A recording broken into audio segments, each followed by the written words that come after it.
Today I will be opening up the LEGO Game Boy set. This is something that was released at the end of 2025, a special partnership with LEGO and Nintendo, with a side of the box showing exactly what you're going to be getting as full display. And we flip it over. This is a slight breakdown of what's included. You'll see a Game Boy that is made out of LEGO that is very, very close to the exact same size of the original Game Boy. A reproduction of 2 cartridges, Legend of Zelda, Link's Awakening, and Super Mario Land. 2 personal favorites of mine, and little mock-ups of what the screen would look like. And I'm going to go ahead and open this thing up right now.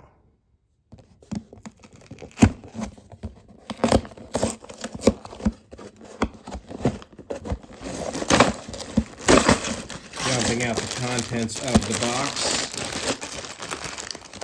We've got stickers. That's going to be important later. We've got our instructions. I do suggest actually reading the instructions, especially on LEGO. And we have numbered bags. We have 1, 2, 3, 4, 5, and this 5th bag, which is kind of I guess a bonus bag. You want to call that 6. And I am going to get started on these right now, although I'm actually going to be watching a little bit of The Office while I disassemble this thing, so let's go ahead and skip to fast motion. Before I get started, it's worth pointing out that in the manual, the graphics and instructions are all very, very reminiscent of the original Game Boy box and advertising, and actually have a little history and little LEGO style description of what Game Boy technology was like. And I think that's an especially cool little touch here, because the Game Boy is probably one of the most interesting systems I've ever seen, and I think it's one of the best systems for the modern age and the way we like our little portable games. So it translates very well to this generation. And I just don't want to, gloss over the fact that LEGO did a really good job at representing it here. And I'm very eager to get started on this build.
Well, I have finished the build, and it took about 4 episodes of The Office to complete, so roughly about 2 hours. And that's actually a pretty quick build for some of the sets I put together. And I enjoyed that because this is just a nice, really cool, simple little idea here. I think the simplicity makes it better, just a system and 2 cartridges. There's a lot of little hidden things in this build that I'm not going to pretend that I've caught them all, but I do want to give credit where it's due. I mean, first of all, we'll pull aside the Game Boy here. The buttons are all semi-functional. You can actually press the D-pad and the A and B buttons, and the start buttons are, start and select, are rubberized, whereas these are plastic. That's nice. There is a headphone jack built into it in the form of a slight little 1x1 nub.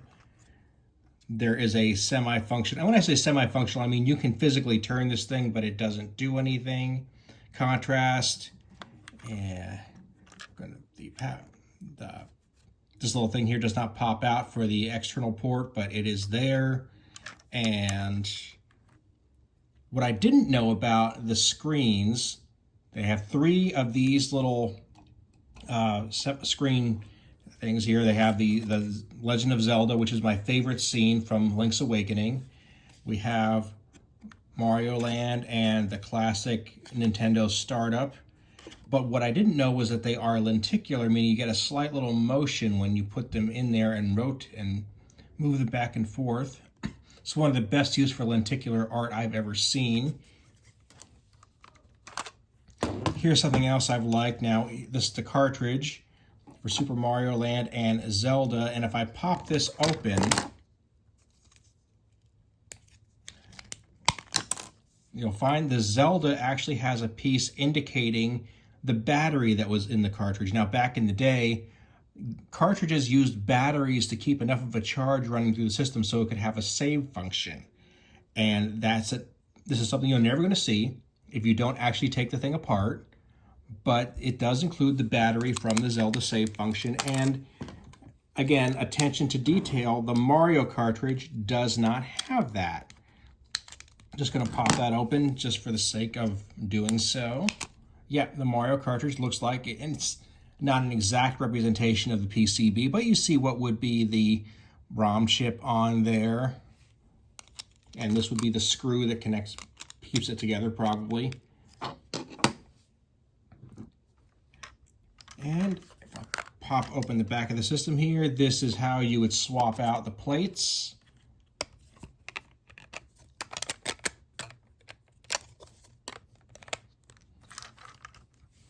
We got these 2 little stands here. This one for the cartridge. The cartridge you're not keeping in the system does keep the extra screens.